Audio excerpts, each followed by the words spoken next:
Genetic testing is really important, and the real important take-home message on genetic testing is if we don't know, we can't help.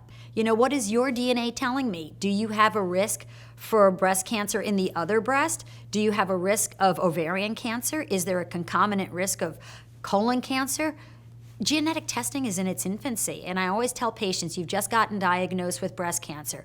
Well, a few years ago, depending on your age, would determine if you got genetic testing or not. Well, I'm fortunate to be part of a brat pack that did research, and I was a co-author on the paper that changed the ASBS guidelines, which now recommend any woman at any age with breast cancer get genetic testing. And I've often heard from people saying, well, you know, Dr. B, why would I order a genetic test on that patient? She's 80. Well, that 80-year-old has 6 daughters, or that 80-year-old has 4 kids, you know, and it happens to men too. So if there's something in that woman's DNA that she might then disseminate to her family members, or maybe her sisters want to know if she's positive.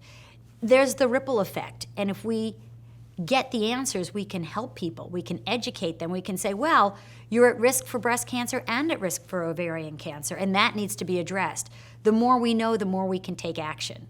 So that's the genetics of the patient. Let's go fast forward. There's the genetics of the tumor.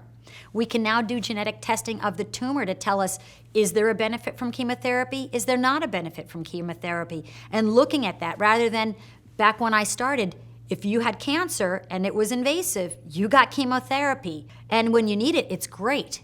But when you don't need it, it might be overkill. So now that we have genetic profiling where we can look at a tumor and the tumor's DNA will tell us the benefit or the lack thereof, it's wonderful. And this all happens. They come to me, I'm ordering this test, I'm ordering that test. By the time they come back, I have them wrapped up in a bow. We know what your DNA says. We know what your tumor's DNA says.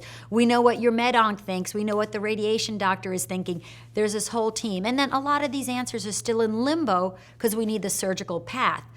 But when you can get 95% of the answers before surgery, it's a wonderful thing. And every step of the way, the patient's moving. They're finding out another piece of information. They're getting another doctor to meet and greet under their belt. It's tiring a little bit, but I think it ends up being a wonderful journey for them because each doctor's visit is, I remember that term, I understand that. You know, they just move forward.